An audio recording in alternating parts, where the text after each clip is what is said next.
Assalamualaikum warahmatullahi wabarakatuh. Perkenalkan, nama saya Anissa Febrianti. Saya dari kelas 2351 CKPI dengan NIM 23041380. Tujuan saya membuat video ini untuk memenuhi ujian akhir semester mata kuliah perencanaan komunikasi. Jadi di sini saya akan membahas satu perusahaan, yaitu perusahaan di bidang fashion, yaitu adalah Etika. Sebelum saya akan membahas di pembahasan selanjutnya, saya akan menjelaskan dulu sejarah berdirinya Etika. Jadi Etika Fashion ini yang sekarang dikenal menjadi Etika Group memiliki sejarah yang menarik nih teman-teman. Jadi brand ini awalnya itu berawal dari Salsa Kids pada tahun 2007 yang fokus hanya pada busana anak-anak saja. Kemudian di tahun 2012 Salsa Kids ini berevolusi menjadi Etika Fashion and Fans ya, dengan menawarkan berbagai banyak pilihan fashion untuk berbagai usia dan kebutuhan ya. Jadi tidak hanya dari anak-anak saja, namun sekarang Etika berevolusi dari usia anak-anak, remaja hingga dewasa ya. Jadi Etika ini terus berkembang dan sekarang menjadi Etika Group ya, sebuah perusahaan yang menaungi berbagai merek fashion untuk keluarga di Indonesia. Nah, jadi Etika ini terus berinovasi dan mengembangkan berbagai koleksi ya, mulai dari pakaian sehari-hari hingga busana syar'i dan koleksi premium ya. Jadi Etika Group ini fokus pada pengembangan desain, kualitas, bahan serta menghadirkan koleksi-koleksi sesuai dengan tren terbaru ya.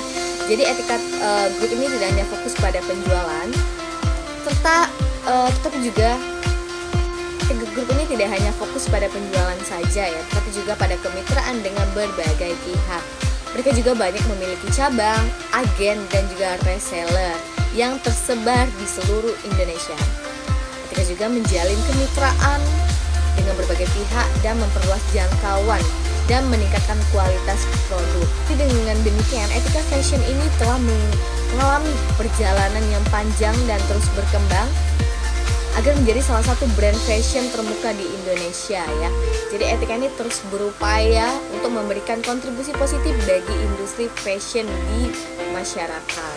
Lalu selanjutnya, Etika juga mempunyai visi dan misi. Saya akan menjelaskan visinya dulu. Visi dari Etika itu adalah spiritual Islam yang mencerahkan. Etika Fashion ini mengusung visi ini melalui desain pakaian yang unik, pemilihan warna, variasi motif, serta paduan kain yang berkualitas. Menjadikan brand pakaian anak-anak, remaja hingga dewasa, Etika Fashion juga fokus pada perkembangan brand pakaian ya, untuk berbagai usia mulai dari anak-anak hingga dewasa. Lalu visinya itu adalah menjadikan busana muslim dan muslimah. Etika Fashion berkomitmen untuk menyediakan berbagai pilihan busana muslim yang sesuai dengan kebutuhan dan selera pelanggan. Untuk harganya, Etika juga berusaha untuk memberikan harga yang terjangkau agar busana muslim dapat diakses oleh lebih banyak orang. Perlengkapan kaum muslim dan muslimah. Selain busana, Etika juga menyediakan berbagai perlengkapan yang dibutuhkan oleh kaum muslim dan muslimah seperti hijab, aksesoris, dan lain sebagainya. Lalu selanjutnya adalah strategi perencanaan. Selama 1-2 bulan sebelum launching, Etika sudah merilis teaser visual di media sosial dari motif kain, produk, dan juga warna tren ya.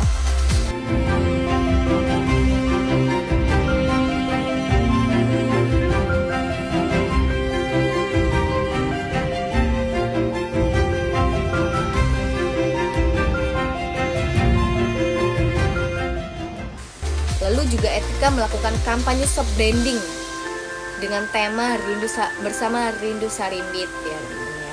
Lalu selanjutnya, Etika juga aktif di komunitas media sosial ya. Jadi sering sekali Etika ini bikin konten di Instagram, lebih tepatnya di Instagram. Di Instastory-nya sering sekali Etika ini membuat konten kayak pemilihan warna ya. Lalu pembuatan video behind the scene dari koleksi terbaru. Lalu selanjutnya sebelum Ramadan ya, Etika juga melakukan kolaborasi dengan public figure ya, atau dengan ustazah atau dengan ustadz ya, dan melakukan endorsement. Lalu yang selanjutnya merilis artikel motif-motif Sarimbit terbaru yang akan launching di tahun yang akan datang ya. Lalu mengupload konten reels di TikTok dan juga di Instagram dengan hashtag saatnya beretika, dan juga tim ahli bajumu. Itu adalah salah satu hashtag dari etika ya.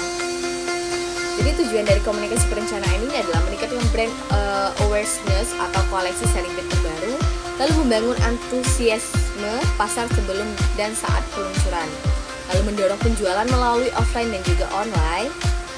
Dan yang terakhir adalah menyampaikan pesan, nilai, dan diferensi produk. Jadi saya akan menjelaskan juga target dari pemasaran etika ini ya. Jadi dia mempunyai segmentasi dan juga karakteristik ya. Dari segmentasinya, keluarga muslim, dan karakteristiknya adalah menjaga keseragaman dalam berpakaian saat lebaran dan momen-momen utama ya. Lalu yang kedua adalah segmentasinya kepada pasangan muda yang lebih fashionable, trending, dan juga aktif di media sosial. Lalu komunitas Islam tampak secara visual dalam event religi, lalu minta kepada reseller membutuhkan materi promo awal dan juga stok awal baru. Lalu saya akan menjelaskan juga saluran komunikasinya. Jadi saat ini etika juga fokus di media sosial, yaitu di Instagram, TikTok, dan juga Telegram. Tujuannya adalah untuk merilis teaser visual, video campaign, collaboration dengan influencer ya. Lalu juga etika memakai website resmi atau e-commerce untuk meluncurkan atau pre-order ya. Jadi sebelum launchingnya produk, etika juga membuka pre-order di website atau e-commerce resmi ya. Lalu selanjutnya ada perencanaan jangka panjang. Perencanaan jangka panjang ini idealnya mencakup visi komunikasi dan juga brand untuk 3-5 tahun ke depan. Misalnya membangun identitas etika sebagai pelopor mode fashion berbasis Islam di Asia Tenggara, lalu menjadikan peluncuran sarimbit sebagai tradisi tahunan yang ikonik dan ditunggu-tunggu oleh masyarakat muslim, lalu mengembangkan platform digital khususnya untuk peluncuran visual produk secara global. Dan terakhir adalah membangun komunitas loyal konsumen yang terlibat dalam pengembangan desain. Jadi ayo kita bersama-sama support brand fashion lokal Indonesia. Saya percaya bahwa kekuatan komunikasi bukan sekedar menyampaikan produk, tapi juga menyampaikan makna di balik produk. Melalui peluncuran sarimbit terbaru nanti, etika ingin menyentuh hati keluarga Indonesia, bukan hanya secara visual, tetapi juga emosional dan juga spiritual. Mungkin itu saja yang dapat saya jelaskan. Saya akhiri dan saya ucapkan terima kasih banyak. Wabillahi taufiq wal hidayah. Wassalamualaikum warahmatullahi wabarakatuh.